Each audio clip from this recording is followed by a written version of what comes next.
Hello, and welcome to our final chapter, chapter 4 of Chasing Caspian. I I am depressing the hell out of my cast right now.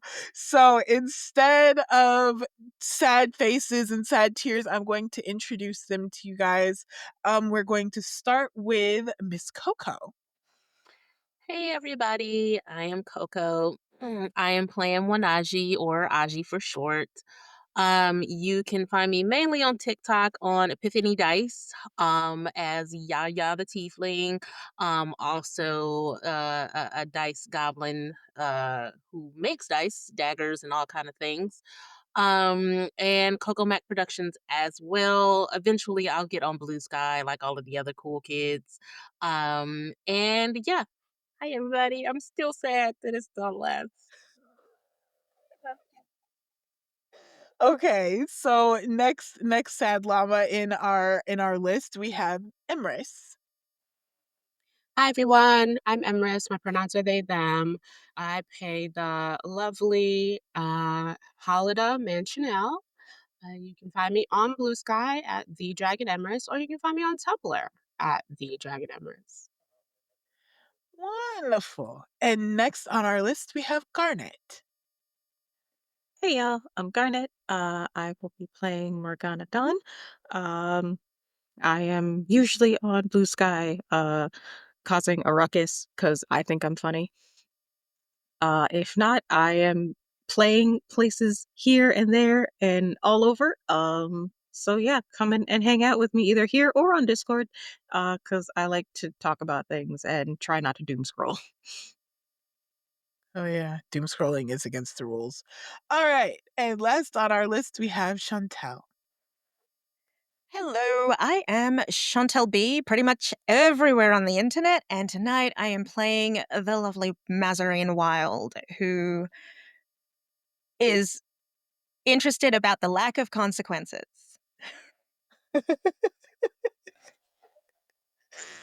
All right, and I am your Mistrex of Ceremonies for today. My name is Alix. I use they them pronouns. I am executive producer over here at Batty Bards, and I am going to be your GM for this evening. So today we are going to begin, as we always do, with a wonderful little recap.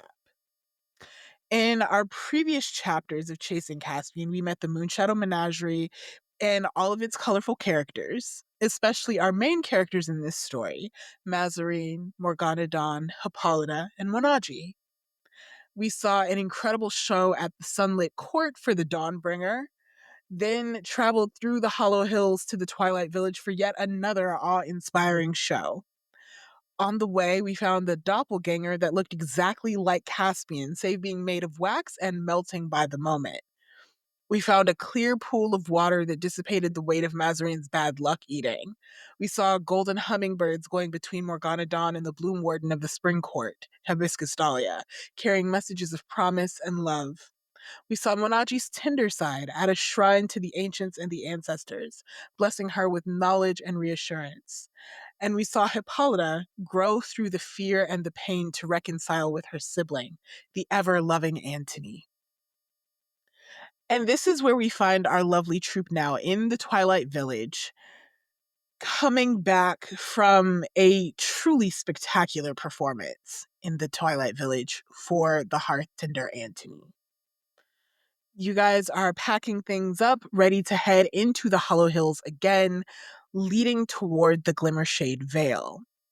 And we zoom in now on the twins, not Bitterbalm and Butterbur, but our newest set of twins, our reunited set of twins, Hippolyta and Antony, preparing to say goodbye yet again.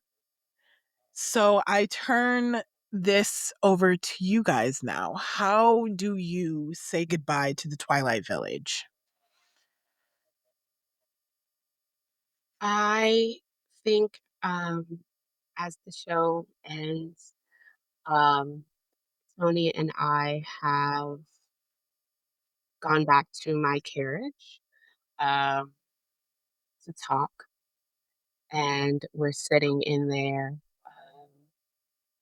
kind of doing this thing that we always do, or that we always used to do when we were kids. Just kind of sit across from each other, cross-legged on the ground, and hold hands, um, and just look at each other. Um, just kind of being present with each other in that time. And I think I'm just soaking up as much of their presence as I can after such a long time. You see Antony sitting across from you, seeming to do the exact same, soaking in as much of you as they possibly can. And their hands on yours are tight and strong, holding you fast. as though afraid that you'll disappear if they let go. And for Morgana, Dawn, Mazarine, and Mwonaji, where do we find y'all as we prepare to say goodbye to the Twilight Village?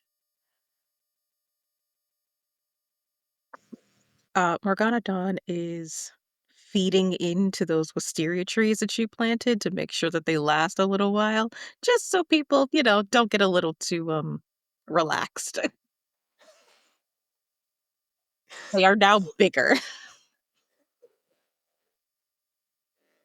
So you have gigantic fucking wisteria trees that will happily snatch somebody clean on up and throw them into a big top. And they are growing and they are arching up and over the space where the big top used to be as you see people bustling around you. I am still with Caspian. Well, Caspian 2.0. He's Mhm, thankfully keeping his mouth closed, which is mhm. appreciated. Yes. Um, and as I'm looking at him, I see that like his shoulder is like there's little beads forming Mhm, as if he's melting, mhm. and like a part of me wants to freak out because I'm thinking about the vision that I had, but it's also a sense of relief because I know it's not the real Caspian melting. Um, so I kind of I put my hand on my hips because I'm like, I can't just ask him questions. He don't talk.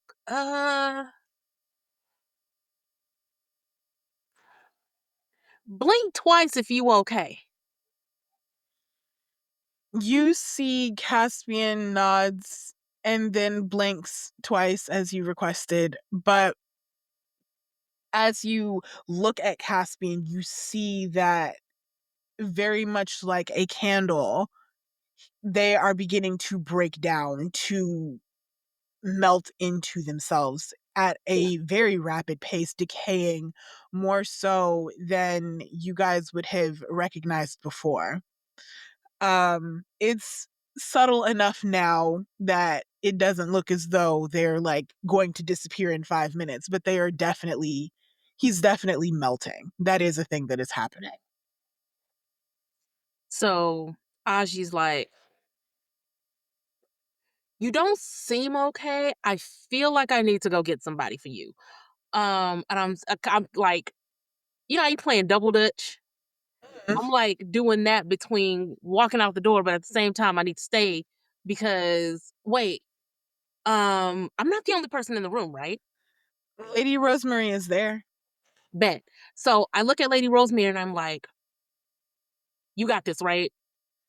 Oh yes, darling, I got him. He's fine. Okay, maybe put a towel under him or something. I'm gonna go see if I can get some help. All right, well, go ahead. And you see she goes and starts looking for a towel. Okay, I run out and I look for Mazarine.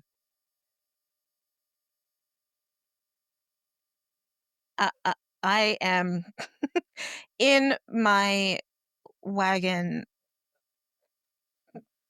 uh, serving tea and cakes to myself Ooh, with regular water. with regular water. Okay. Yes. You are serving tea and honey cakes. Go ahead and roll those 2d6 for me. Mhm.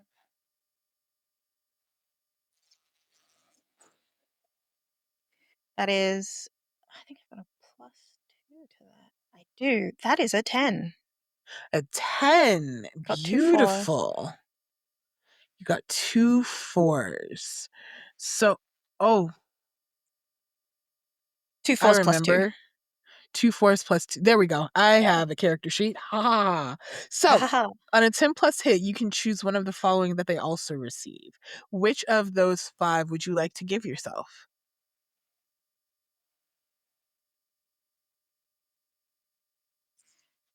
Insight into the weakness of my rival or my enemy, which in this case feels like my luck.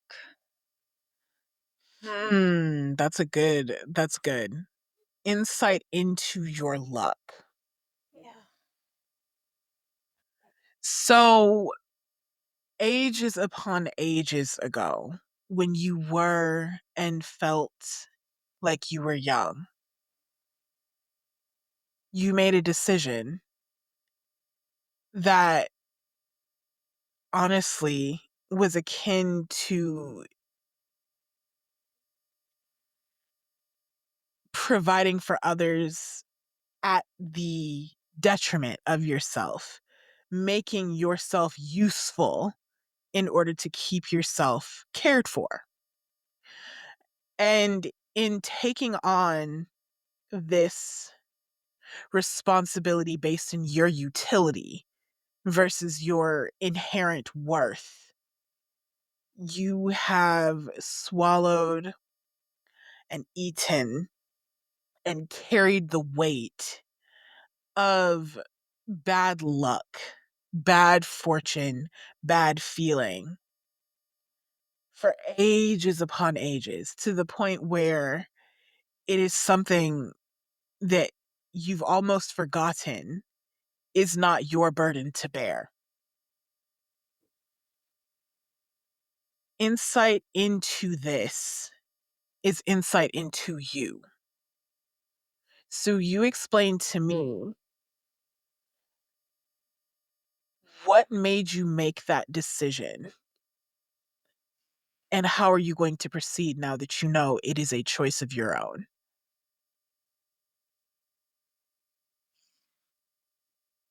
The decision, I think, when I made it, was made too lightly.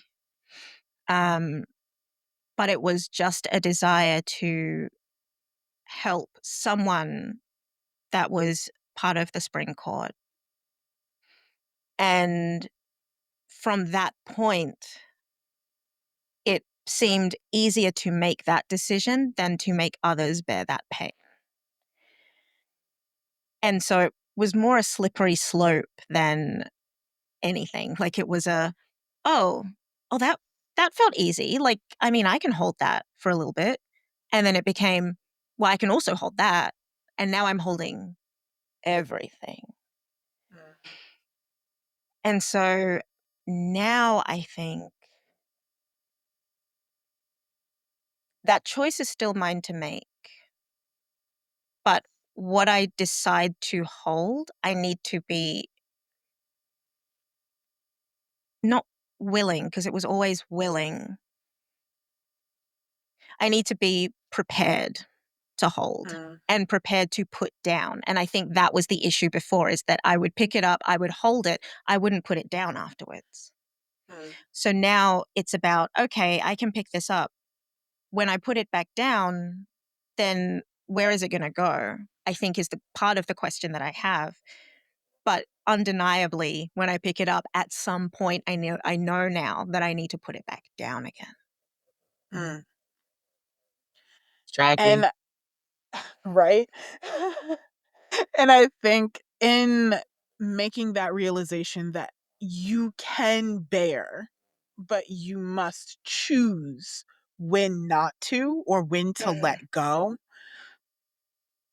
As you're in your carriage, right? Mhm. Okay. As you are like serving this tea and honey cakes to yourself, something pulls you towards the place where you've stored that water that you got from the pool. And do you head towards where that is? Yes.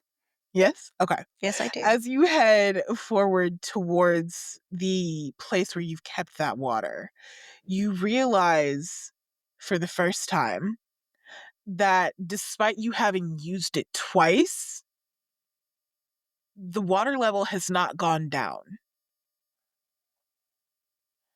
So, in this moment, insight into your luck, you've made the decision to learn when to put it down, when to release. This is how you release. Okay. Accessibility tools for everyone. I like it. Exactly. If you do not make your own luck, we will provide luck to you. Absolutely.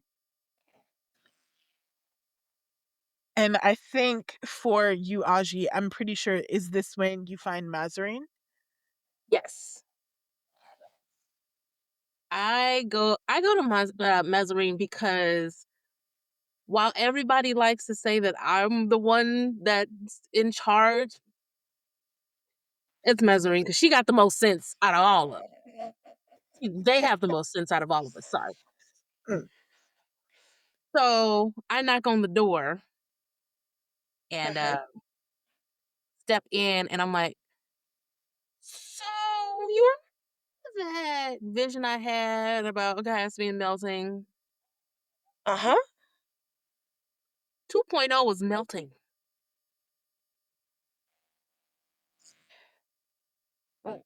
Mm. Yeah. That kind of doesn't make sense, though, right? Because we're headed towards winter. It's getting colder. It's not getting hotter. Yeah, like, and it's like beating up, so Oh, it's not like melting, it's like melting. like sweating Yeah. wax. Mhm. Okay. Mhm. Mhm. Yeah, this is unlike any moppet I've ever seen. I don't. Let's go see him. Let's go see him. I'm like looking in my pouch to see if I got a little crumb of mushroom just in case. What? What? hmm What was what was your vision again? Like, how did they feel about that? How did they look about that when it was happening? The face was so melted, I couldn't discern a feeling. It was just like Picasso. Well, now Oh, Picasso's canon in this, but it was just we gifted him one year. Ha- have you looked again? have not, because to be honest, it's a little trippy. But I've been So is on that several mushroom? trips since that vision, so I guess I Mm-hmm. should. Um, she reaches into her uh bag and sees what debt the ancestors have brought to her this time. And above board, it's funny because I really did just reach in and grab it. It's my actual Dungeons and Dragons tarot. Uh, That's fabulous. so, finale worthy. Uh, Yeah. so she pulls it out.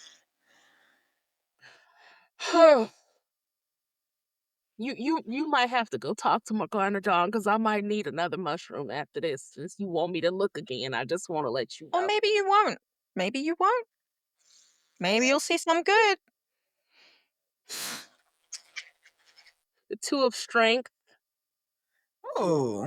That's not So bad. I feel like the real Caspian is very much torn between jumping head first and trying to save themselves and just kind of letting whatever happens happen. So I feel like, and as she's about to explain it, you see the that's so raven face again. Mhm.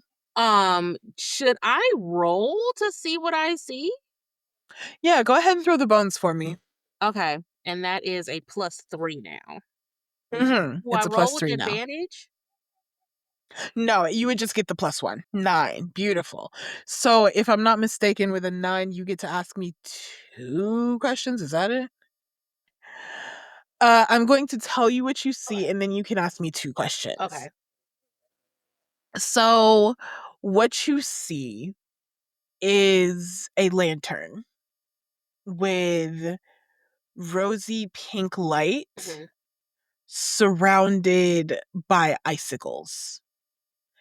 And the light inside of this lantern is flickering and flickering until it fades out for a moment. and then you feel a sharp wind, and the lantern begins to flicker again. Hmm. Okay. So I relay that to Mazarine, and I get the feeling that Caspian is losing hope. Um, they are trying to stay strong, but hope is fading. We need to find them fast. Well, everything that we've been following is saying winter, so when we get there, then we can look again.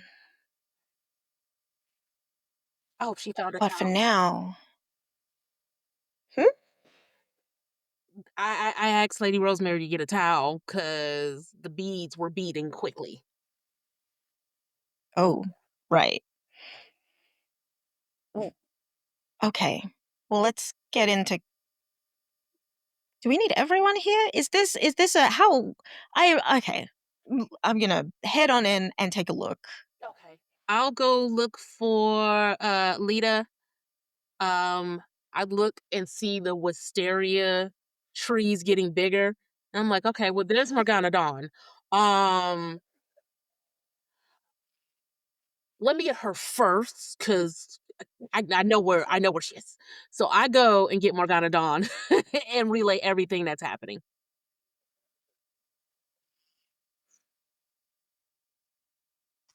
Noting that, I just go back to the wagon. My job is done, and people will be terrified of my trees for at least the next year. So I will head back to my space and see what's going on with Caspian 2.0. Nice. I start whistling like a melody that Lita know would be between us so that they can like, cause I have no idea where she is. So I just start whistling, hopefully hoping that she hears the whistle to come to me.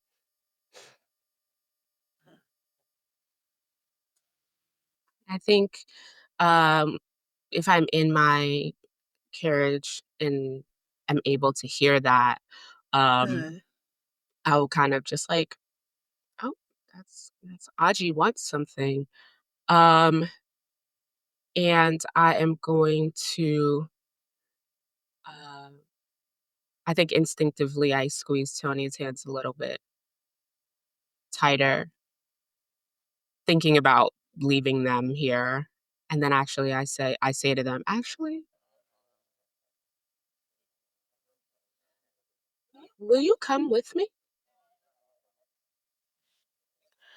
Antony gives you a very warm smile and says, "Am I allowed to? Is that done?" Um, well, I only asked because you were always the better of the two of us in terms of controlling your magic. And we have a situation that we're trying to figure out. Um, I how about you come with me? I will go in and talk to everyone first. And then if they say it's okay, you can come in and kind of talk with everyone and see what's going on. All right.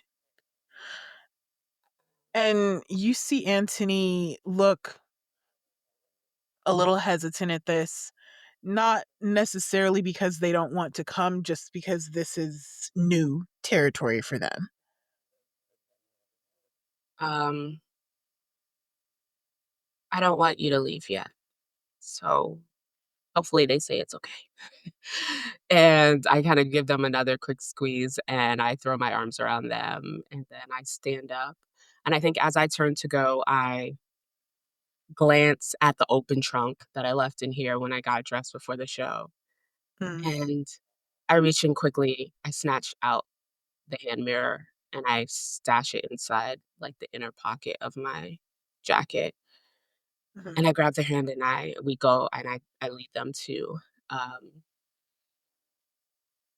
Morgana and Caspian's wagon, and then I just uh, knock on the door and go in, and I leave them kind of standing on the little step thing outside. Mm. So I'm not in the carriage just yet. So I like see you go in and leave Anthony out. And so Aji didn't get a good look at Anthony while we were in the big top because of everything that was going on. So as I'm walking up to the carriage and I'm seeing Anthony and I'm Hmm. like, oh, hello. Huh? Anthony gives you a warm kind of smile and says, "Hello, how are you?" You know, I'm much better now. Anthony gives you a kind of a smirk as they recognize what you're doing, and they're like, "Same. I am much better now." Like that. I got something to do, but I'm gonna holler at you later. And then I go walk in. Please do. Oh dear. Oh dear. I love this. This is such a fun development. Okay. So the four of you have reconvened. Anthony is outside. What would you like to do? Well, I'm gonna go over to the Doppel Caspian and just kind of like go over to them and like hold their little Doppel hands. Are you okay? I'm sorry I had to leave suddenly before. I had to do something very important, but I'm back. Caspian gives you one of those closed mouth smiles and nods once. You see as you hold on to Caspian's hand, it begins to like shape or fold into the contours of your hand. And the way that you're holding, it's almost as though their fist is being balled up, like crumpled. Um, Oh no, and no. they're melting a little bit. I see that and I think I kind of, oh my gosh, are you sure you're okay? Are they okay? I turn around to everyone. What something's happening. What's happening? What's Explain happening? I'm everything looking at that like Aji and I explained it all. Lady Rosemary. Yeah. I'm gonna just ask Caspian, are you afraid of what's happening to you? That's a good question. You see Caspian becomes a little somber and then looks down at their hands, one balled up, one melting, and nods. It's gonna be okay. Um I look Would at ice help? I'm gonna Would start would would calling him ice help? Deuce. I look at Deuce. I mean, I mean, um That's fair. I look at Deuce and I ask, is what's happening to you tied to Caspian's emotions? At this, Deuce looks a little confused at that, then straight up shrugs. No clue. Does it hurt? Shakes his head. That only makes me feel slightly better. Um, Can I we slow it down? Mm, what if we take you out of this carriage into the air where it should be cooler? Because you've been in here quite warm, probably. mm. Caspian Deuce nods and kind of like, yeah, shrugs a little bit. They're not entirely sure either. Mm. With the bad leg, I'm just gonna carry them outside. Light as a feather. They, And you know while this I'm is not Caspian because Caspian is heavy. Solid. while I'm carrying them, can I do a quick casual check for a wick? Like, is there an actual wick in this induce? Induce. Is there a wick? Like, are they Not an that you can see. actual candle? Nothing like that. Hmm.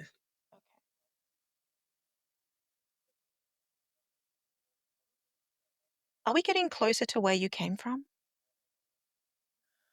Ooh, Caspian 2.0 deuce. They nod, yes. And the four of you around you, you see that everything is packed up.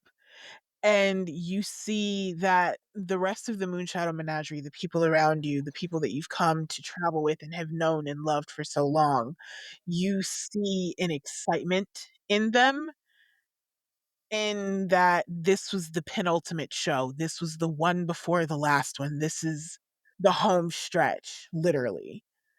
And there is excitement and there is exhaustion because you guys have been traveling for an age, for a year at the very least. And you guys are almost done, finally. And as you guys were carrying Caspian outside, Lady Rosemary follows and says, I gotta go find Whimsy. I think it might be time for us to head on out. Okay, thank you for watching them while I and then I think I realize we've stepped outside and I see Tony standing there and I'm like, "Oh, um everyone," and I kind of like do a weird back and forth thing. Everyone, this is Tony. This is my Tony. Um Tony, this is everyone. Antony gives a sweeping sort of bow to everyone and adjusts their clothing back on their like body, straightens a little bit and gives Aji a wink. And Yeah, they thank say, you, "Oh, Hippolyta. We got very well acquainted while we were waiting for you throughout the entire show. If I catch this wink that is happening here mm, in this moment, I would like to sniff the wind. please do." No, you Do don't. you really Please want to sniff the wind? I'm just asking. I'm just asking the question. Do you want to sniff this wind? You don't want to get it. Yeah. Between what Aji's doing and Deuce, do you want to be sniffing that wind right now? No, like what's tea right now? And because we're twins, can I roll this with advantage? Yeah, absolutely. Because what is happening right Mind your now? business, I girl. would Mind like your these. business. Okay, that is a 9. That's a 9 plus 0 is 9. 9. Okay. You sniff the wind on a 7 to 9. You get to ask one question. So you can The ask only one of those question I 6. want to know, the only Mhm. question I'm interested in, what's coming this way? What is this?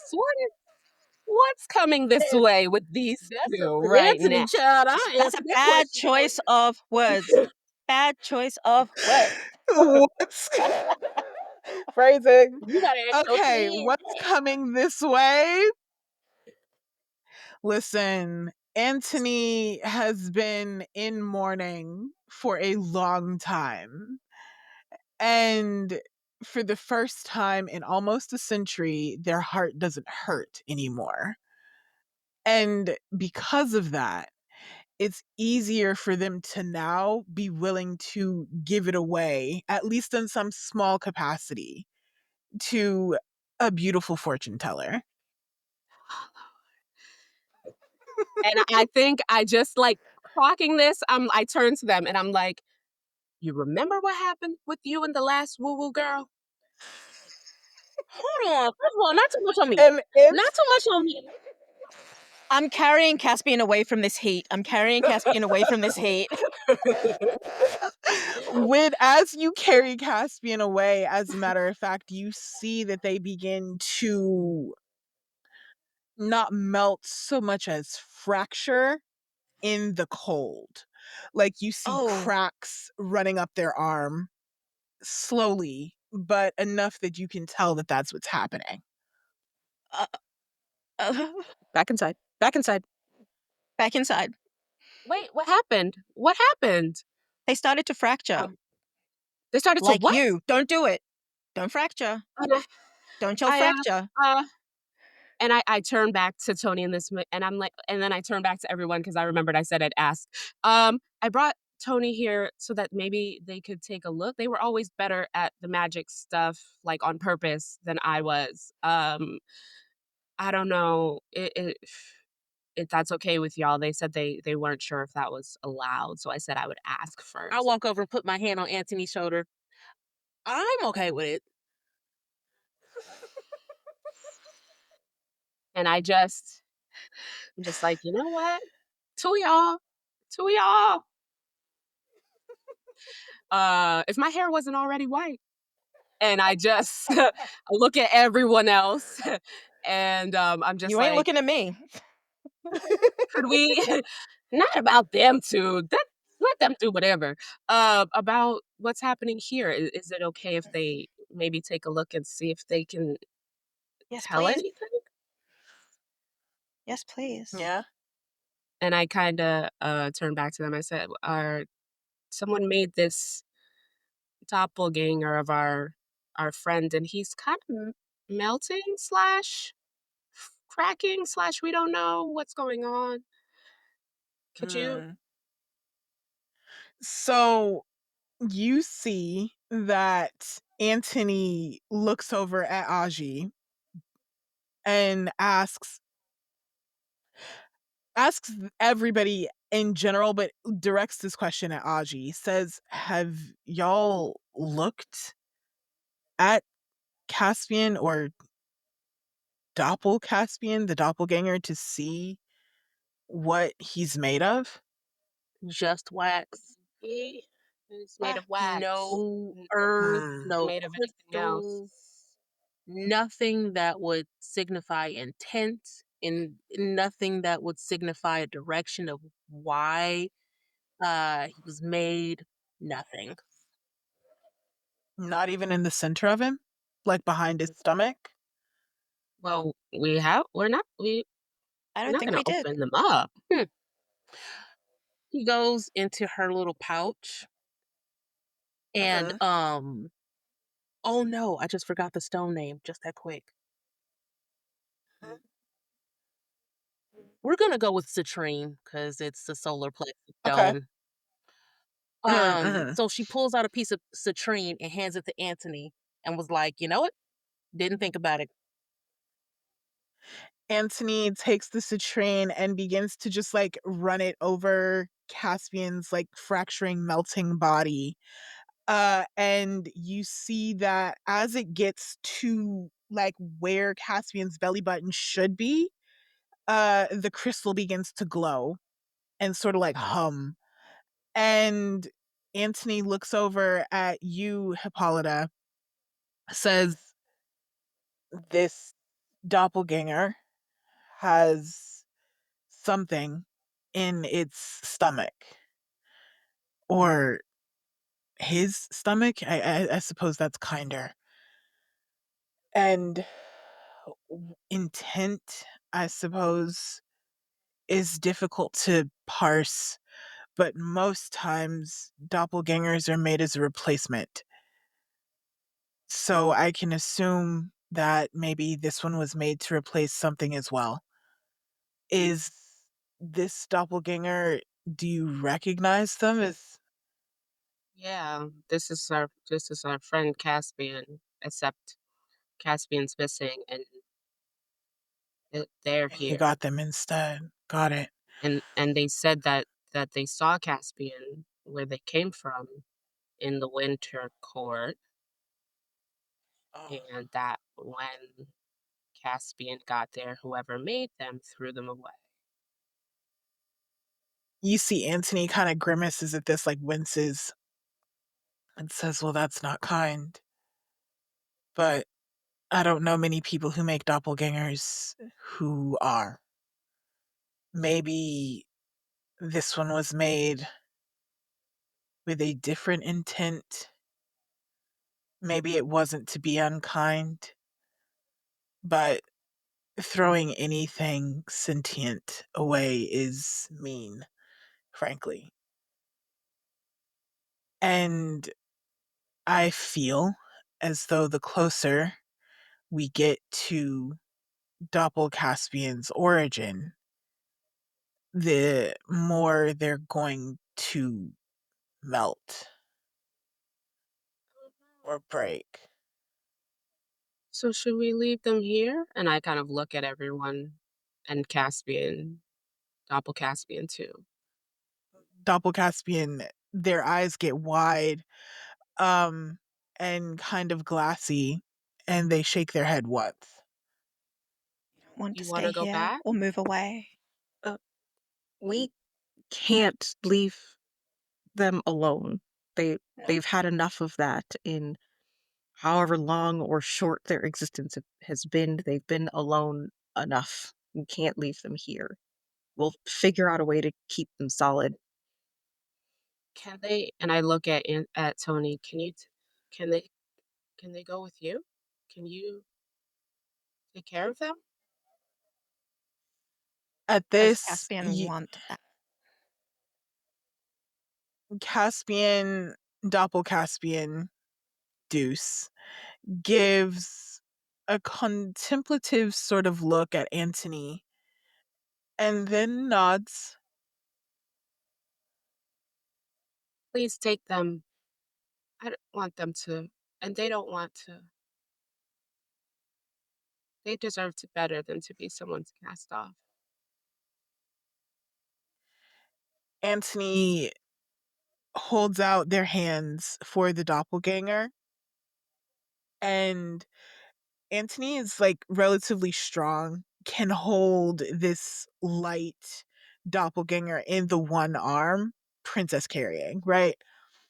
And with their other hand, they reach out to you, Hippolyta, and they say, I know that you have to see this through, but when you come home, we should talk. It's been too Squeeze that long. hand. And that's my fault, and I'm sorry. You don't have to apologize. Just come back home, okay? I will. Tell everyone that I miss them and that I love them, and I'll see them all very soon. Antony gives your hand a very tight squeeze and then gives you like a one-armed hug because, holding Caspian. I hold And back very tightly, but being very careful not to squeeze Caspian as well. Caspian gives you a warm smile and thinks about opening their mouth and then like gives you an even wider smile, closed mouth, and puts like their curled up hand on your shoulder, gives you a pat, and Antony walks off with Caspian. Can I I linger on looking after them as they go. Hello. Bye, Yes, can sorry. I dudes. Bye, before they go, Mm, I just want to whisper into Deuce's ear. mhm. Smile how you wanna. Anthony. Smile how you wanna. At this, you see Caspian gives you a big hug with their melting arms and gives you a wide, empty smile.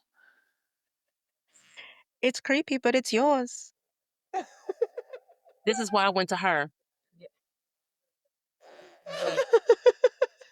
I'll get used to it. I'll get used to Everybody it. I'll thinks get it's used to it. creepy. I'm the only one that loves it because he looks like Cookie Monster. Cookie Monster Cookie Monster is canon. I So, mean, Cookie Monster is definitely Faye. Let's be real. of course, Mm-hmm. absolutely, absolutely. So you see that the entirety of the Moonshadow Menagerie is packing up in the usual efficient fashion. Everything has been put into carriages and carts. The chow hut is closing. Annie is giving people like their last plates and whatnot. Um, and the time is very rapidly approaching for you all to move through the Hollow Hills once more toward the Glimmershade Vale. I think now that the anxiety and the worry about what would happen when we got here has dissipated, there's still some lingering worry about what will happen when I go home. But I think mostly my attention is turned towards this awareness that like something is happening with Caspian wherever they are. And I think now, after spending so many decades avoiding it, right? The thing that I was the most fearful of, right? I know I don't have to worry about that anymore. And I think I'm gonna take out the hand mirror and I wanna look into it. And I'm hoping that it will show me something of what happened to Caspian, what's happening to Caspian, or what we're meeting when we get to where we're going. And I That's guess that would good. be using my trappings. Yes, absolutely. So you can use your trappings for the free skis, no roll required. In using this mirror for the first time in a century, and you're peering into it now with intent. And inside of this mirror, you see uh visions of everything. You see visions of home, you see visions of Antony, your parents, the Twilight Village writ large. You see yourself in traditional hearthtender garb, and then a flash has passed, and you see yourself swallowing swords with the Moonshadow Menagerie, and then it passes again, and you see the empty, full, freezing snow of the Glimmershade Vale. And within that vision, it sort of zooms in a little, and you see a person, a woman, dark skin, curling black brown hair, and wide doe eyes with wings of white, holding a single snowflake. And she turns and looks toward you, looks toward the mirror, this vantage point, at nothing in particular. She doesn't see you. But you see as she turns her beautiful face to the mirror, you see tears streaking down her face. And you know with certainty that this is the Duskbinder. From there, I think it's good for us to take a break. So we will be back in 15 minutes after being human beings, and we'll play some more.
Hey, howdy, hi, y'all. Welcome back to Chasing Caspian. We are done being human beings and we are back to being fairies.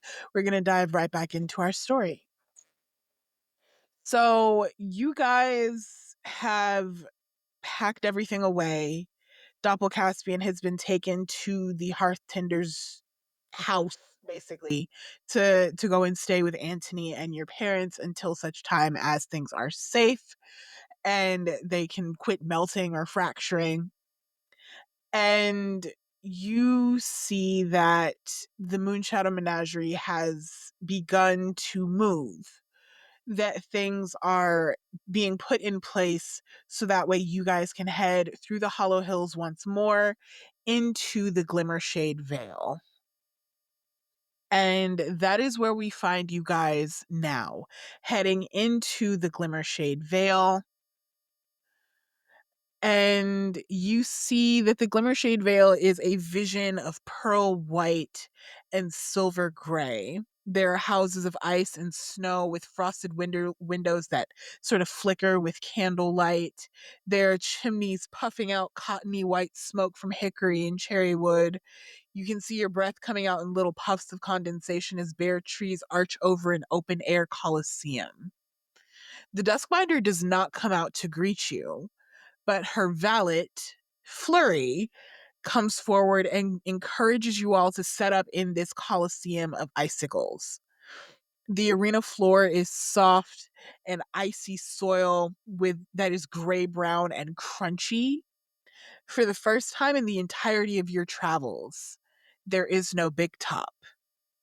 There is only open gray sky. The stage itself is set on a raised dais of stone in the center of the arena floor. And directly in front of the center stage is a throne of ice and stone with a burning lantern at its side.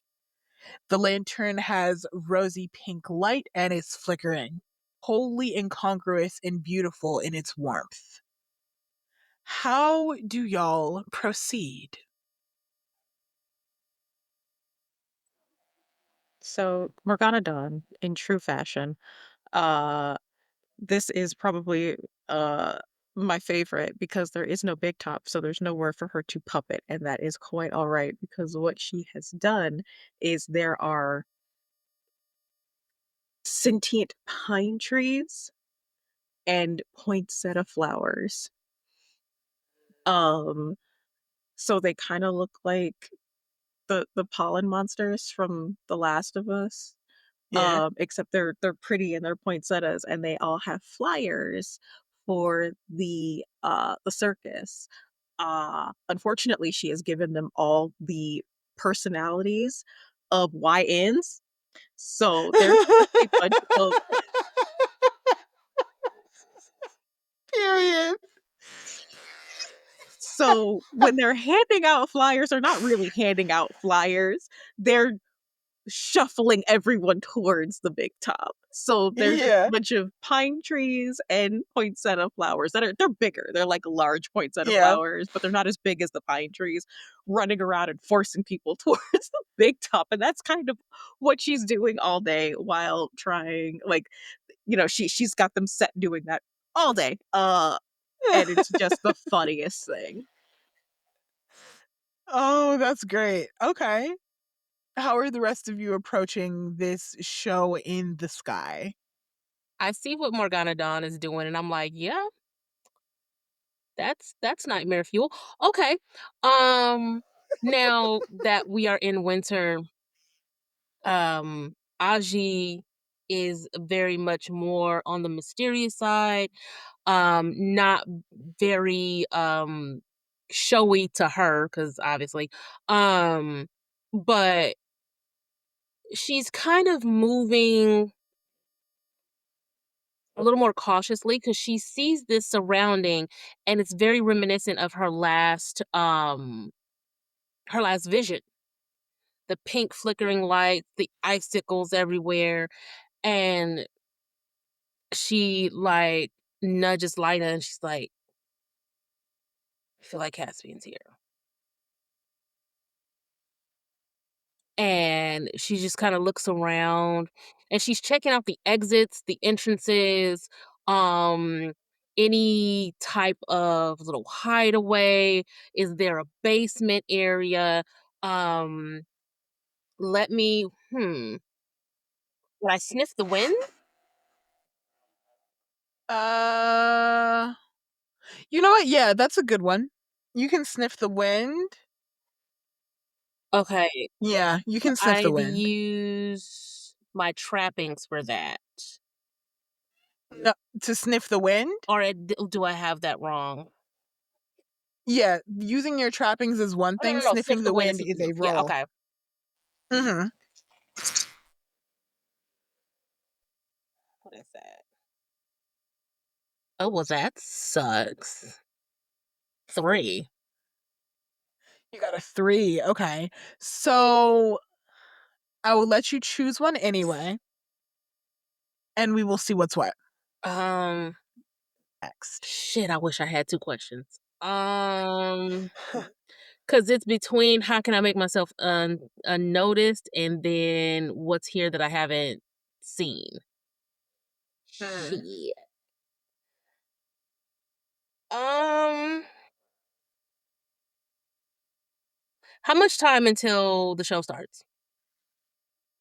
You guys are just now setting up, so you've got a few hours. I want to go unnoticed. You want to go unnoticed? Okay. So just to double check here, because I'm pretty sure you have a thing for this. Yes, you can sink into the mud, I think is a thing you can do. Okay. Um, let me double check the sheet again. Hold on. I have so much shit open on my goddamn computer. It's a ridiculous thing. Cricket wand. Here we are. Okay.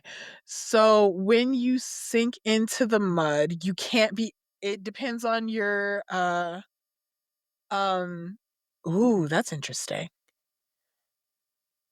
Okay. When you sink into the mud on any hit, you can't be found and the trouble that comes passes without touching you. So I guess this is like a defensive Okay. thing. Um but it's totally up to you. You can do whatever you'd like to do. If you do just want to go unnoticed, that is a question that you just asked and I can answer that. Um, Let is there a basement? Is there a basement to the Coliseum? Fuck it, sure. Yeah, there's a basement. Okay. Now hear me out. Is it Mhm. possible to sink into the mud and fall into the basement? Sure.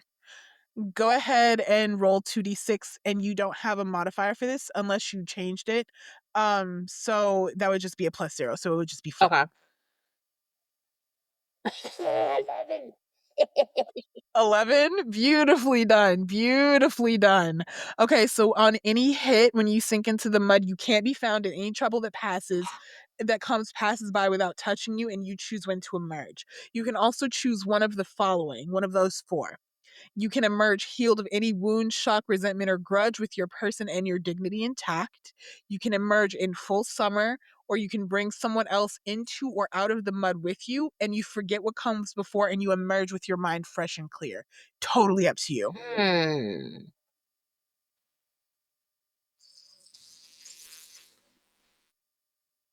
Morgana Dawn.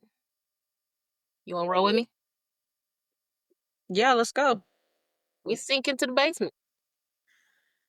Oh, yeah. Okay, so let me ask you first, what is your intention in this basement? My intention is to look for any type of dungeon slash gladiators like holding cell or something like that where Oh, Caspian could yeah. be because everything about this Colosseum is the vision that I saw of Caspian. Mhm. So you go down into this basement, and what you see is sort of like a love nest almost, like a place where there's like bunches of pillows and a nice comfy bed and there's sheets draped all over the place and the candles are out. There were like little flower petals and they've obviously been disturbed, but this place is cold, as though like, obviously you guys are in the winter court, so it is cold, but it's cold in that this place has not been touched or looked at in an age. And in this space, you find a piece of tousled, slightly wavy brown hair. Just one little tendril of hair. And I can tell you that this is Caspian's hair. Okay. So I grabbed the Hasn't hair. Oh, been go ahead. no, just say that it hasn't been touched, but they were definitely down here. Yes, at one point. Huh. So I grabbed the hair and I like kind of twirl it in my fingers. Um, Hmm. because I was close with Caspian as far as Caspian used to come to me with whatever jump off they were with, wanting me to pull Mm. cards to see if it was a match, if it wasn't, if they were full of shit, whatever. So I'm Mm-hmm. very familiar with Caspian's energy. Yes. So I'm kind of rubbing the hair in between my fingers and like I'm trying to basically connect to the weave, if you will, to kind of Mm-hmm. get not a scent, but like just to be able to pick up on pick up on their energy anywhere else in this basement. Um, so Okay. would I sniff the wind again? You could sniff the wind if you wanted to. You could throw the bones. That's another thing that you can do. It's totally up to you how you want to approach this. In this particular case, throwing the bones might be a little bit more Yeah. advantageous for you. Just because you can ask me questions directly. Okay. I'm gonna throw the bones. That is 6 plus 3 is 9. 6 plus 9, beautiful. So you can ask me 2 questions, and I have to tell you the truth. And what are the questions? I'm sorry. Oh, there are none. You get to Oh, choose. hell yeah. Um so um how fresh is Caspian's energy in this basement? Oh, that's a good question. So the last time y'all saw Caspian at this point has been at least, I don't know, a week, maybe 2 weeks, something like that. And Caspian's energy was here maybe a month ago. Okay. Hmm. So I really Just to repeat that, sorry. The last time we saw Caspian was 2 weeks ago. But Huh? Caspian was here a month ago? Yes. So that means at Because some y'all. point Caspian was allowed to come and go. Yeah. so with this information, Mhm. I look at Morgana Dawn and I'm like, you know how Caspian would find the flavor of the week? Flavor of the week, flavor of the day, flavor of the Right. hour. This has been a 31 flavors type of situation. Oh. Wait, Not the Baskin Robbins. but they were in the show like before. We're dealing with somebody who can teleport. That's the only explanation because Caspian hasn't missed any shows until he went missing 2 weeks ago. Right. Okay. So we're dealing with somebody with a lot of power. Um, and then I have one more question, or was that the only question? Yes, you do. Okay. Yeah, you get to. Oh, what should I ask?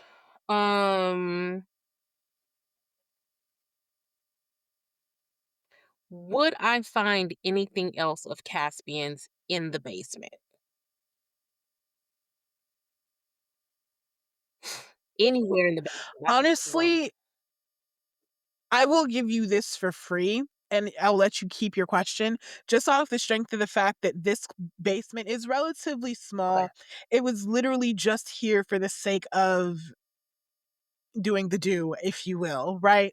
So anything else of Caspian's is hard to find here, but everything is very open. I don't see there's nothing else of Caspian's down here. Okay. So with that being said, um, is there traces of like essentially what I want to know is um using D&D terms, I'm trying to detect magic of like who we're up against. Oh yeah. Okay. Yeah. So what you feel is a very brisk, cold, frigid energy. Ice cold. And it's very concentrated in a space that is above you.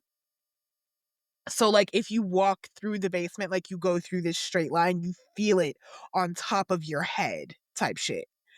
Um and there's stairs to go up and all that good fun stuff, like you can go and view it as you will, but you do know that there is a concentration of a very powerful winter ice energy above you.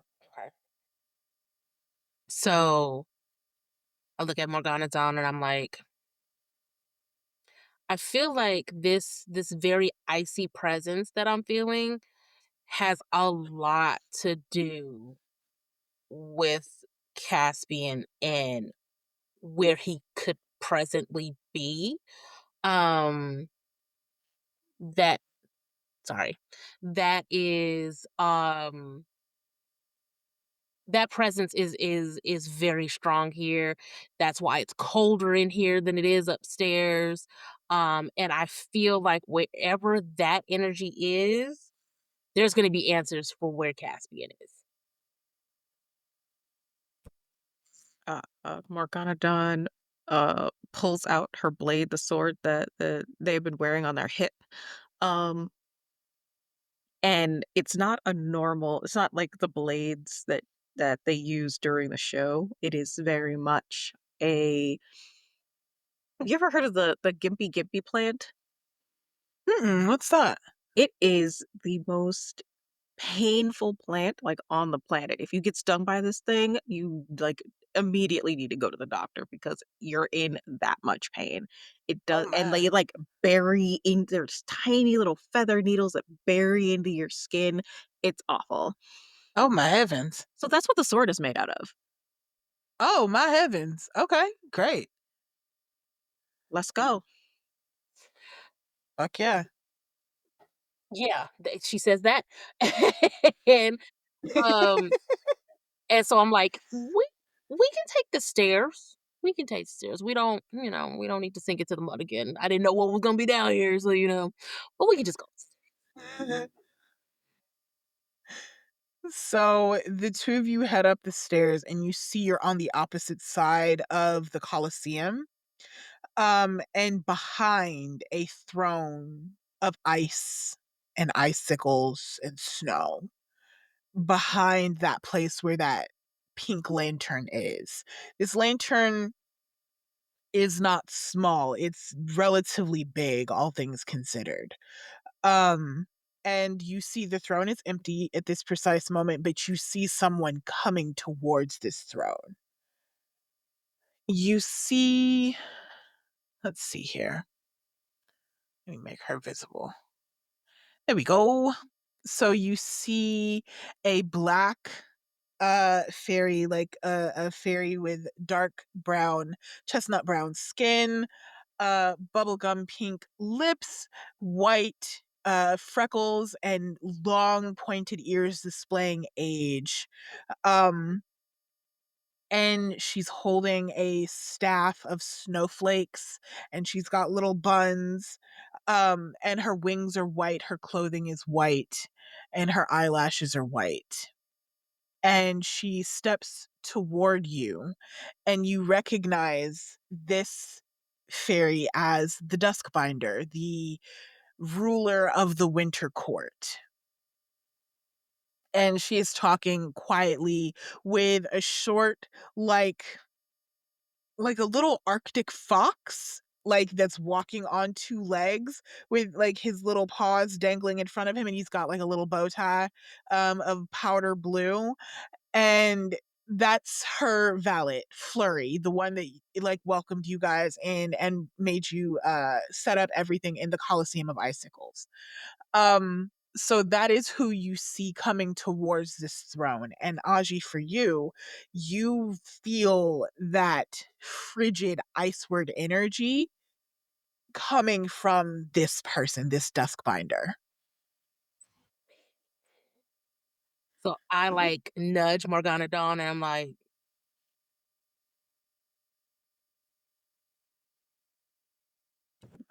Years of being at court,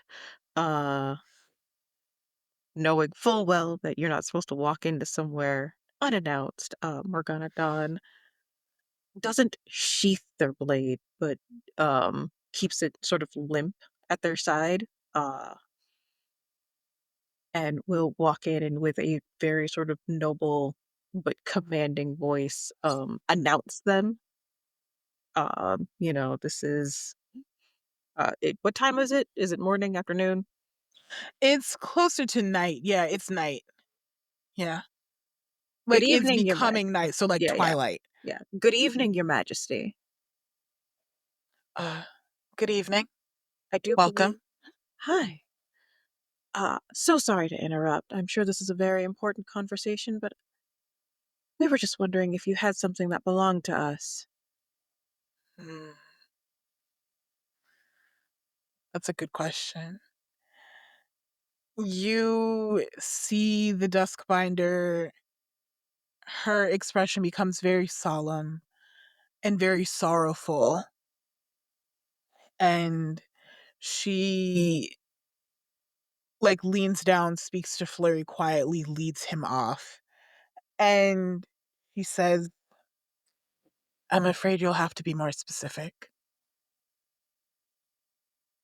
Well,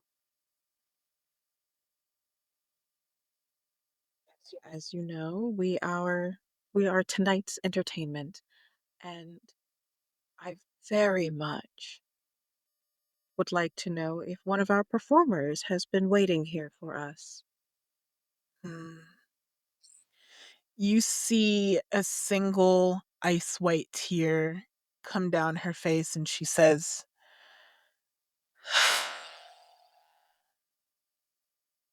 Yes. And she claps her hands sharply, and the lantern that you guys saw flickering begins to unfold almost like a petaled like flower, and the sides of it come down, peel down, and inside, curled up, is Caspian. The urge to run to him comes over Morgana Dawn.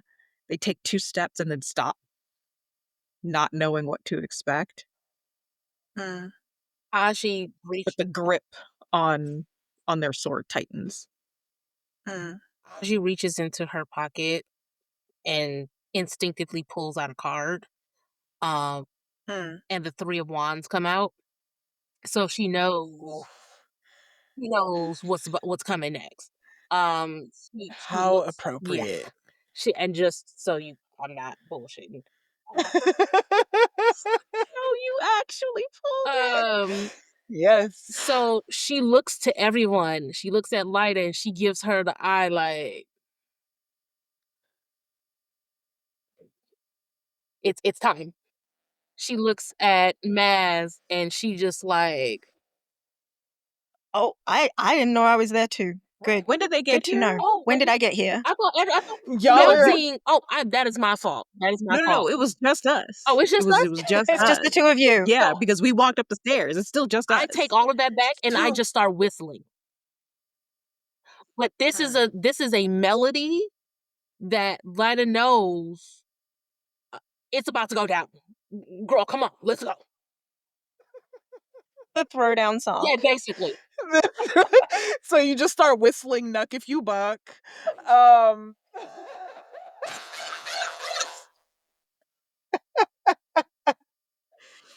That's great. Okay, so for Hippolyta and Mazarine, where does this whistle find y'all? Because y'all aren't too far apart. The Colosseum is big, but it's not that big. Well, I was going to be sniffing the wind for Caspian, so I'm literally outside in bird form, I think. So I will hear that because birds and whistling, that's a thing we do. Yeah. I have been in my carriage, uh, getting dressed.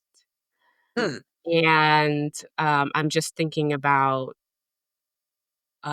what Tony said, right? That the person who created Dapple Caspian, the people who create doppelgangers do not tend to be kind people. And the fact that they, threw Dapple Caspian away when they got what they wanted. So I am dressing. I have, abandoned kind of like the flowy, showy garb of the previous performance, and I'm dressing in a uh, leather jerkin um, over like a long sleeve, deep forest green blouse. I have on my riding leathers and boots. In that same deep forest green, I have strapped on my sword belt. And in place of the sword that I used in the performance, which was just a typical fencing foil, um, this is a long sword. Um, and the blade shines in a very strange way. It's clear that this is not forged steel. Um, when I hear this whistle, I kind of pause for a minute, kind of nod resolutely to myself, and then I uh, just kind of think about Tiro. Um, I need him to come. He appears to you in a flash of bubbles. Yes, Madam Hippolyta. Tiro, I am going to ask you something that I have not asked you in a very long time. I need you to go home and deliver a message for me. Oh, uh, of course, Madam Hippolyta. What's the message? Well, I hear Aji whistling, which can only mean that trouble is coming. So I need you to go home and I need you to, one, tell Tony what's going on. Um, and then I need you to find my stags and I need you to tell them to prepare for a battle. Of course, Madam Hippolyta. And you see he gives you one last look and then disappears in a flash of bubbles again. And then I'm going to turn, I'm going to grab my uh, coat, my fur-lined coat off the bed as I pass, throw it on, and then I'm going to be out the door and following in the direction of where Aji is whistling. Hmm. So the four of you convene near where the Duskbinder is? Okay. Yes. So you see this vision in white and pearl gray, and she does not stop you from congregating, from she sees hands on sword hilts, she sees swords in general, and she does not falter, but her expression is incongruous with what's going on. She doesn't seem angry. She doesn't even seem vengeful or sorrowful or any of it. She just seems empty. I step forward and through the time that we've all been together as a circus troupe. I've been considered the leader, but me in my head, child, I be doing whatever. I don't understand why y'all be putting faith in me. I be out here high, you know what I'm saying? Whatever. In this moment, Aji understands what needs to be done. And Aji steps forward and she's like, as you can see, we are prepared to take back what was taken from us. Before things happen that probably don't need to, what is the meaning of this? Hmm. That's a good question. At this, you see the Duskbinder wrap her arms about herself and almost like hug herself close. And you specifically, Aja, you see radiating from the center of her chest, like a red light that is flickering and flickering and then gone. Kind of like that rosy pink light in the lantern. This to you is the sword through the heart. This is the heartbreak. And she says,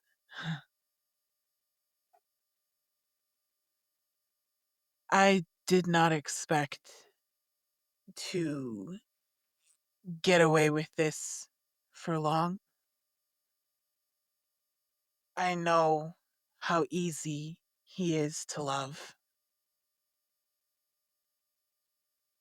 Because the love that I have for Caspian is never once vanished. It has only ever calcified, leaving me as frozen as my domain. And you see another tear roll down her face. She says, Caspian is the love of my incredibly long life. They're a fairy of the sunlit court who provided me with sunlight in this, and she gestures around, very gray world. You don't understand. He promised me multitudes. He sang dawn into my shaded frost and promised me love. So I could not bear the silence when they stopped. And you see that red light again sort of break and shatter across her chest. And she says, I seek only to love and be loved in the way that Caspian promised me he could and would accept. I know what I did was wrong, and I will not keep him from you any longer. I will stand alone in winter, remembering. I will only ever be able to remember. Aji softens just a little bit. Discernment will not allow her to let her guard down. Mm. Um, and she looks to the Duskbinder and she says, "May I?" Gesturing to approach her. She nods once. Um, I walk up and I look her square in the eye, unwavering Mm. eye to eye contact. Mm. And I ask her, um, when was the last time you found dawn in yourself? That's a good question. You see the Duskbinder shakes her head, and you feel the weight of centuries, millennia of empty, echoing heartbreak. And she says, I have not seen the sun in a very long time, within or without. I grab her hands, not wavering with the eye contact. Mm. And I kind of share the space energetically with her. Um, Mm. and I ask her, could you allow yourself to be everything that Caspian promised you to yourself? Mm. You see the Duskbinder lets out a heavy sigh. Exhaustion radiates from her as she says, I don't know.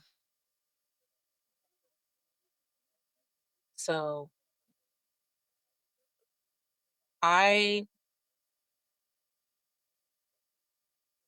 I want to take this moment and Mm. reach out to my ancestors because I feel like Mhm. I need them to speak through me. Mm. Um so as I hold the Dustbinder's hand, I kind of close my eyes for like anime time, 1 second is actually like 14 minutes in anime. Yeah, yeah, yeah. Yeah. Like My Hero Academia. It's especially heinous for doing that. So I'm holding her hand and I close my eyes for a second. But in that second, I reach out to that same ancestor that Mhm. um I spoke to at the shrine and I say, um, how can I help her? Mm.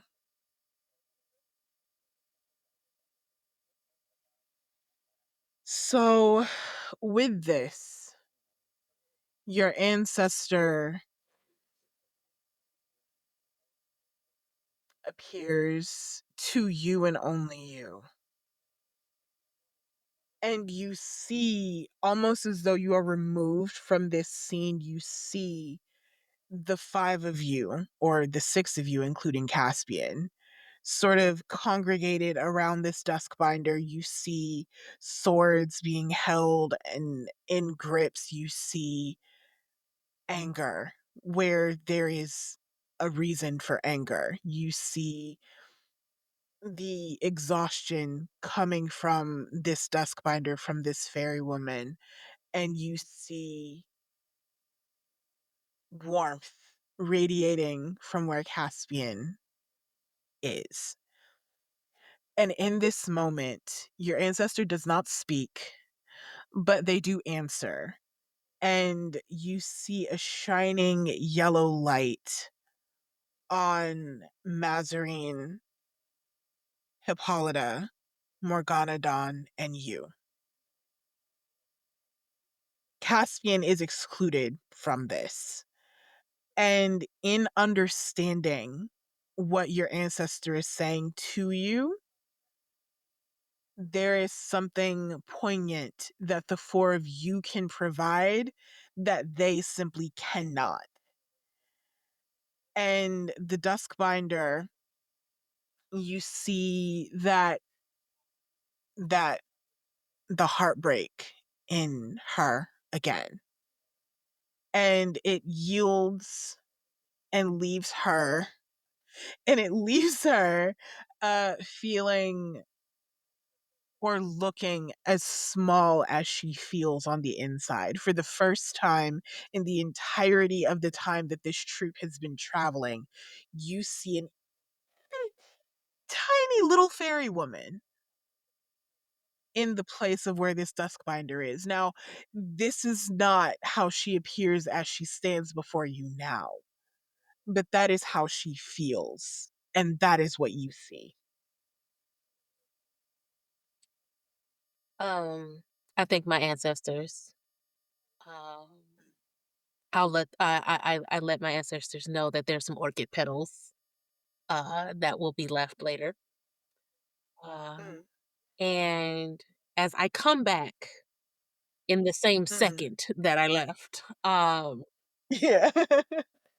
I let go of her hand and I turned to face everybody else and I asked them to come forward.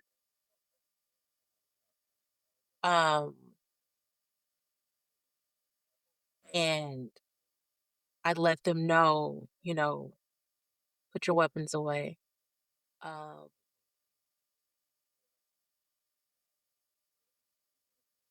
we are dealing with a broken heart. I look at Caspian with the face like, I'm gonna deal with your ass later. Like,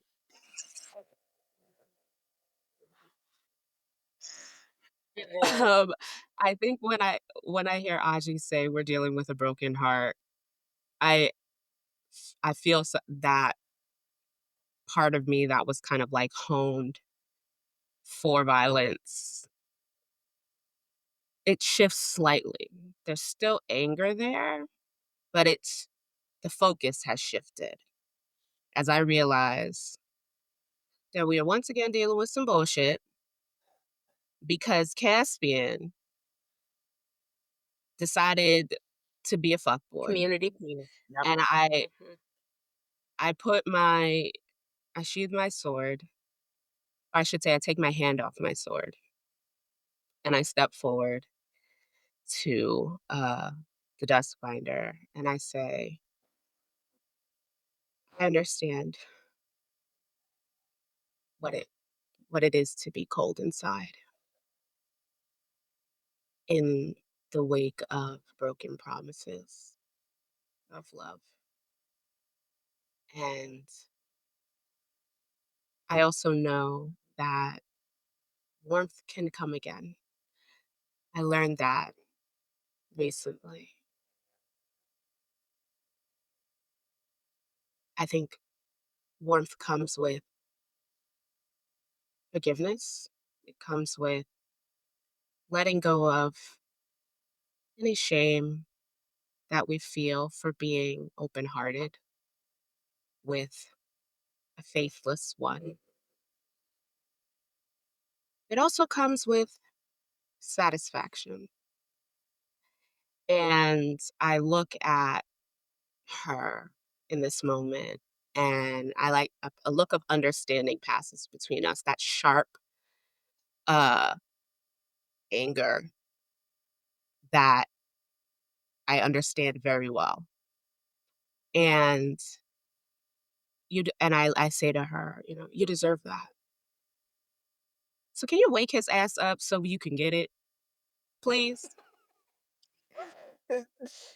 Because they got us in here looking wild. And what you really need to do is beat their ass. So wake them up, please.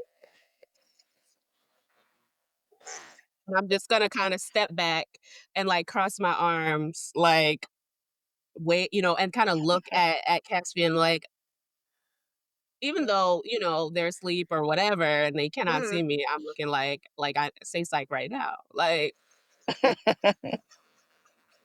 And then I look back at the dust binder and I'm like, you don't So deserve to hold all of this pain.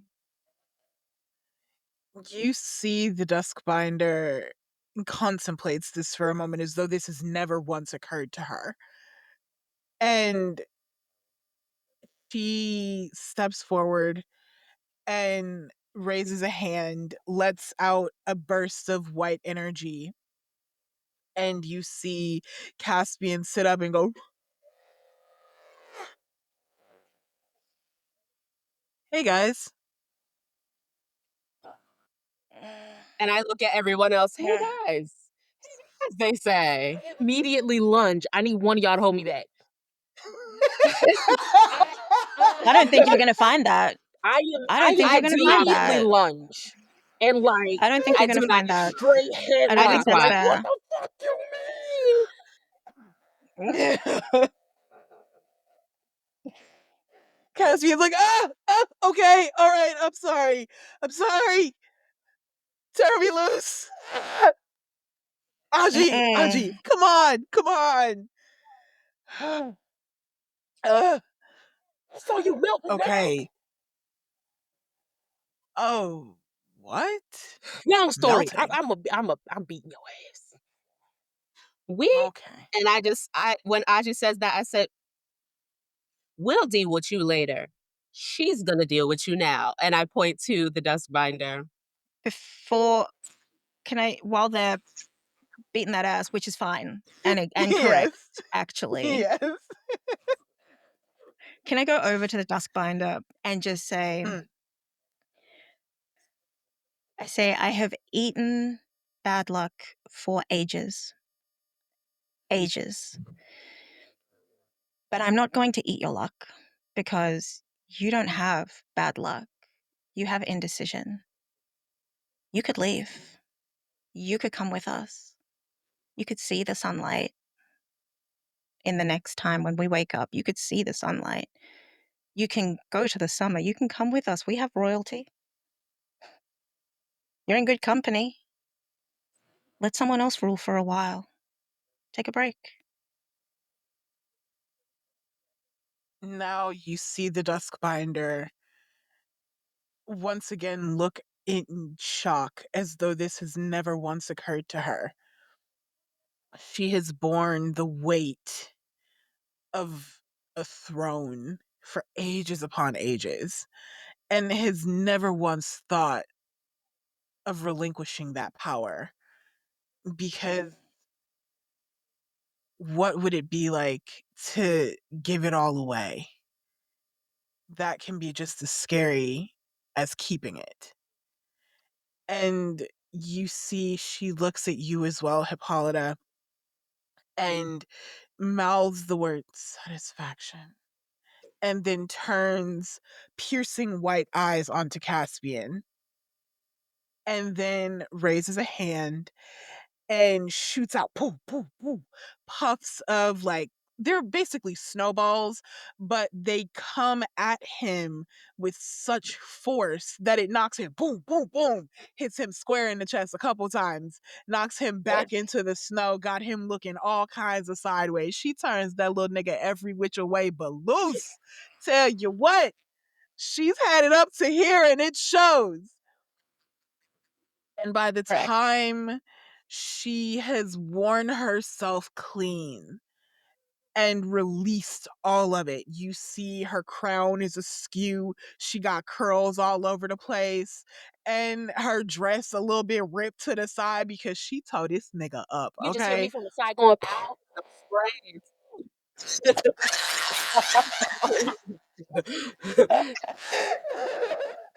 And Caspian, being the fairy that he dies. The Yeah, of drama course. of Of that. course he does. He dies about it. He's kind of an asshole that Dies about way, it. but he disappears into a puff of glitter, and you see that glitter sort of riding the wind heading back towards the carriages Capacity. as he dies.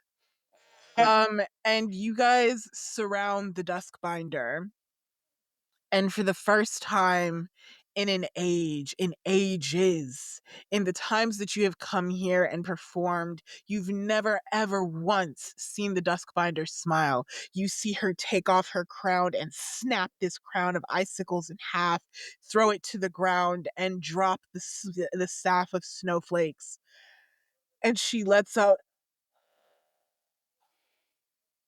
Mhm. I I would love to come with you.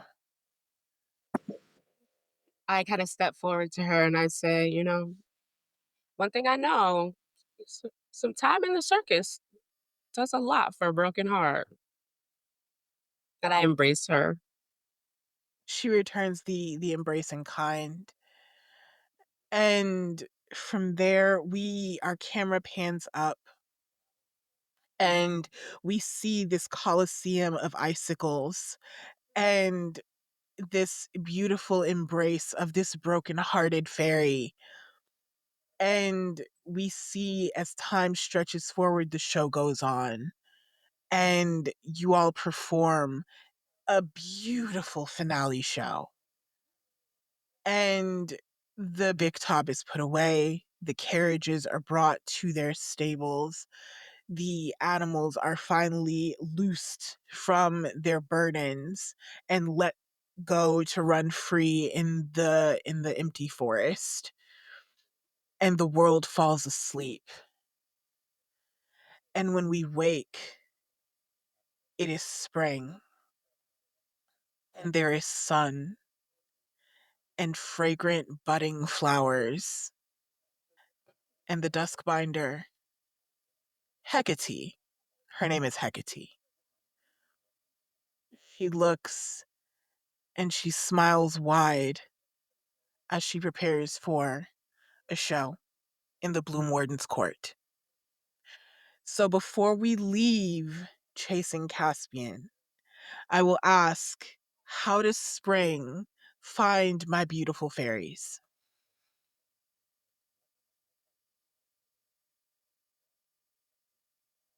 Aji is renewed. She doesn't dread meditation anymore. She embraces it. Uh, she kikis with her ancestors like she kikis with Lida. Um, Pulling cards is not as stressful, you know. She doesn't need as many mushrooms anymore. Um, he's lighter. She's actually working on her aim for her fairy dust. Not as much though, because she kind of likes throwing dust in people's face. Um, but she's lighter. She's lighter, and she feels that connection to the weave that she's had since she was a baby, and it's that feeling of I got it again. We'll go Mazarine. How does the spring find you, my dear? I think the first thing that would be noticeable would be that the foal that I had is now a full-grown horse, a mare, and she's pregnant. Yeah. Um, so there will be a new foal soon. Mhm. Mazarine is also lighter. I think the wings that they had were sort of fairy wings last year. And I think as they wake up, what unfolds is big, sort of angelic bird wings instead when they wake. Um, so it's more of that raven, but coming out into who they are every day. Because they feel lighter, and that is reflected in, oh, these wings are just gonna powerfully pull me into the air because I can choose when I go up and I can choose when I come back down. And I think they find joy in teaching Hecate how to, like, just play. So I think that's that. Yes. And for you, Hippolyta, how does the spring find you? The spring finds me preparing for a meeting, a very important meeting. I am dressed in a gown that is a deep orange at the bottom. Flowers boom around the hem, and then up. The color lightens into the bodice, which is just a burst of flower petals on vines, and cream and gold. The hair is still white, but is in tight coils, swept up in like a mohawk in the middle. Um, I step out of my carriage and I close the door. And then I step into the woods. And as I enter this clearing, a deep green, lush, auburn and red and yellow and orange leaves all over the ground and on the trees. And standing in the clearing are three figures, Tony and then my parents, the king and the queen of the mangrove forest. And I see my parents for the first time in a century. And I take a deep breath and I make eye contact with Tony. And then I start to cross the clearing towards them. They meet you with open arms. And I just hold on so tight to both of my parents. Uh, a little too tight. My dad starts to kind of like, okay, you know, because I'm gripping their neck, his neck, like real tight, and looking over both of their shoulders at Tony standing there. Um, and I just close my eyes, and I think I feel peace for the first time in a long time. Beautiful. And finally, Morgana Dawn. How does the spring find you, my dear? Uh, Morgana Dawn is um dressing for her own meeting. For the first time in a long time, she has put on her military jacket. Um, but just a jacket. She's still got whimsical skirts and all of that. Because there's no way you're getting her in those pants. It's just never gonna happen. Real. And still flower crowns and just everything is despite the jacket, everything is still very light and joyful. Sword at the waist, and she is waiting for Hibiscus to arrive. Um, Choosing rather to meet in her own home versus at court. Mm. You do. After a moment, you hear a soft knock on the door, in a cadence that you recognize as Hibiscus. Opening the door, um, respectful, but also, joking but very serious. Morgana Dawn will bow to Hibiscus Dahlia as is proper because they are the ruler of the spring court, but also like that's my cousin, and this is just because I'm making fun of you. Um, She takes it in stride and she gives you a wide smile and then rushes forward and throws her arms about your neck, gives you a tight hug, says, "It's so good to see you." I mean, I've missed you too.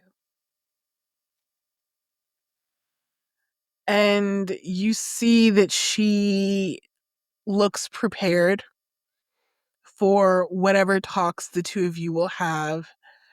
And she takes your hand and allows you to speak, to tell her all the little things that you've gone through, all the wonderful things that you've seen, just every little thing that happens across your mind or your heart. And for one last time, our camera pans up and out, and we see Caspian trudging along, dancing in the forest, excited that spring has come once again. And we pull away from the Hollow Hills and the Moonshadow Menagerie. I would like to thank all of you for coming and hanging out with us while we told this incredible fairy story about the Moonshadow Menagerie and a little fuckboy who needed his ass beat for real. So, once again, we will introduce my wonderful performers, give them all a huge round of applause wherever you are, and please be sure to follow them. We will start with Shauntelle. Hello. I have been Mazarine Wilde, and in the real world, I am Shauntelle B. You can find me pretty much everywhere at Shauntelle B. I do all sorts of stuff. I'm a writer, actor, singer, dancer, all of those things, plus psychologist and TTRPG, everything. You can generally find me on the internet if you're looking for me, so come find me. Absolutely. And next we have Garnet.